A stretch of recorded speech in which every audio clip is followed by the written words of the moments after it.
এই যে deep state policy সরকার উৎখাত করার জন্য যে 7.65 বোরের যে স্নাইপার রাইফেল ব্যবহৃত হয়েছে, এটা ওপেন সিক্রেট। আর এই রাইফেল চালানোর জন্য এক্সপার্ট লোক ভিন্ন চেহারার বিভিন্ন দেশ থেকে এসে ওই সময়টাতে রাজপথে তারা এই অকারেন্সগুলো ঘটিয়েছে। অনেক আগে আমি একটা সিনেমা দেখছিলাম ন্যাশনাল জিওগ্রাফিক চ্যানেলে। একটা বানর একটা বাঘকে খুব উত্ত্যক্ত করছিল। তো বাঘটা খুব অবাক হয়ে অসহায়ের মতো সে তাকাচ্ছিল, সে রাগ হওয়ার চেষ্টা করলো, সে পারছে না। তারপর সে গাছের থেকে একবার এসে লেজ ধরে টান দিচ্ছে, একবার খোঁচা দিয়ে যাচ্ছে, একবার সুসুই দিয়ে যাচ্ছে। পরে শেষে এলাকা ওখান থেকে ত্যাগ করে গেল। তো নুইসেন্স একটা সমাজে যে কোনো একটা সুপার পাওয়ারকে নুইসেন্স শেষ করে দিতে পারে, আপনি যত বড় শক্তিশালী হন না কেন।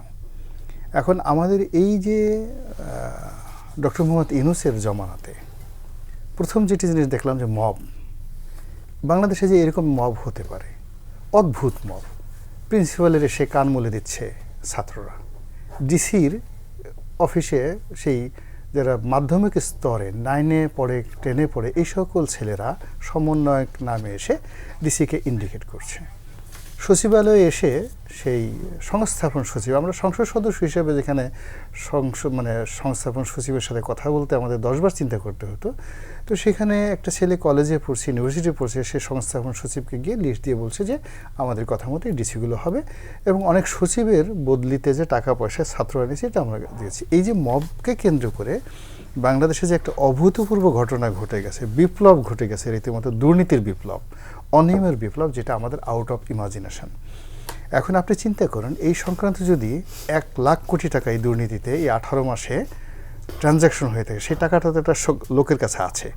তো ওদের প্রথমত একটা কনফিডেন্স আছে যে তারা সচিবকে চেঞ্জ করতে পারে, এসপিকে বদলি করতে পারে, আইজিকে পদচ্যুত করতে পারে, এবং এই কাজ করে তারা টাকা উপার্জন করেছে। টাকাটা এখন সঞ্চয় আছে অ্যাজ এ পাওয়ার হিসাবে রাখেন এখানে। সেকেন্ড থিং হলো, এই সময়টিতে তাদের ভিতরে একটা বিশ্বাস যে আমরা সেনাবাহিনীকে গালি দিতে পারি, ক্যান্টনমেন্ট উড়িয়ে দেওয়ার আমরা হুমকি দিতে পারি, আমাদের কিছু হয় না। আমরা শেখ হাসিনাকে বাংলাদেশ থেকে তাড়িয়ে দিতে পারি, we have that sort of power. এই বিশ্বাসটা, এই আত্মবিশ্বাসটার সামনে তারা বর্তমান সরকারকে মনে করছে চুনোপুঁঠির মতো। তারা যদি শেখ হাসিনাকে মনে করে একটা হিমালয়, তো হিমালয়কে আমরা উড়িয়ে দিয়েছি, এ তো তুলাদণ্ড।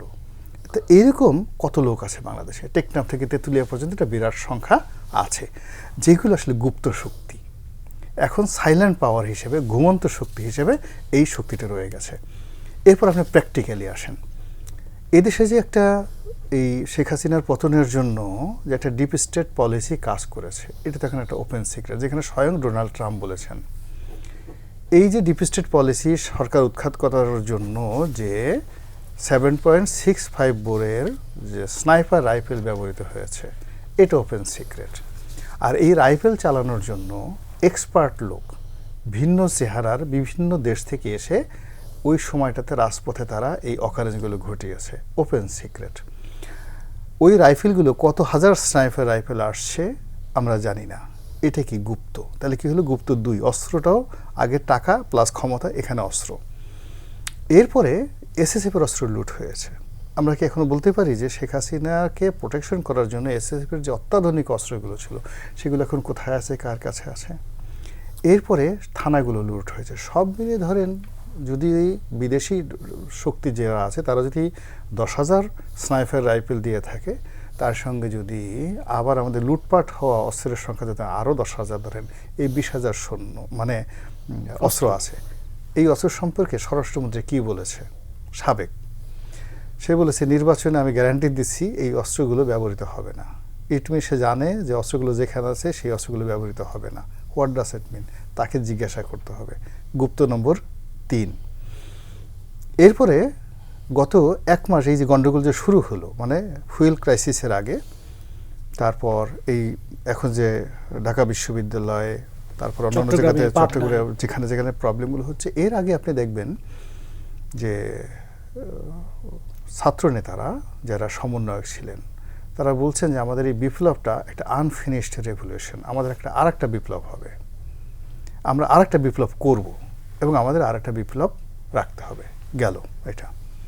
এরপরে এখন বাস্তবে আসেন, যেটা হলো যে উইনস্টন চার্চিল একটা ভালো কথা বলেছিলেন, যেটা মূলত একটা ফ্রেঞ্চ প্রবাদ, ফ্রান্সের একটা প্রবাদের সরল অর্থ হলো যে যদি আপনি আপনার পোষা কুকুরটিকে মেরে ফেলতে চান, পানিতে ডুবিয়ে মেরে ফেলতে চান, তাহলে ওকে বলেন যে ওর জলাতঙ্ক রোগ হয়েছে।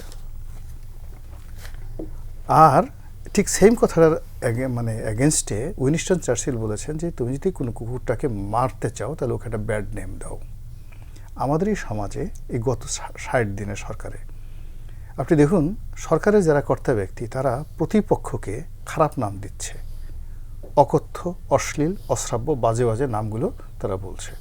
এর মধ্যে গুপ্ত শব্দটা একটা টপ টুলো সবাই বলছে। এর এগেনস্টে বিরোধী দলের পক্ষ থেকে টপ টুলো প্রধানমন্ত্রীকে উদ্দেশ্য লক্ষ্য থেকে শুরু করে একেবারে নিচের সবাইকে পর্যন্ত বিশ্রী ভাষায় তারা গালাগাল দিচ্ছে।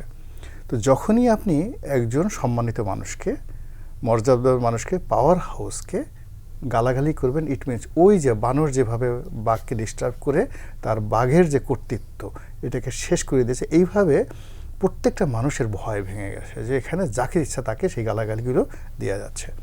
এটি দুই পক্ষই কিন্তু নিউসেন্স সৃষ্টি করছে, সরকারের মানে যারা কর্তা ব্যক্তি তারা এবং করা। এবং এরই প্রেক্ষিতে আপনি দেখেন এই যে মারামারিটা শুরু হলো, এই মারামারিটা আমার কাছে যেটা মনে হচ্ছে এটা বন্ধ হবে না। এখানে শুধুমাত্র আমি শুধু একটাই আমার কাছে মনে হচ্ছে যে বিরোধী দলের পক্ষ থেকে আমির জামাত বা জামাতের সভাপতি যদি বলে খোদার কসম আল্লাহকে হাজির নাজির জেনে বলছি, এই কোরআন শরীফ ধরে বলছি, আমি এবং আমার সংগঠন কিয়ামত হয়ে গেল আর কোনোদিন কাউরে খাম্বা বলে গালি দেব না, যারা দিবে তারা জামাতের শত্রু।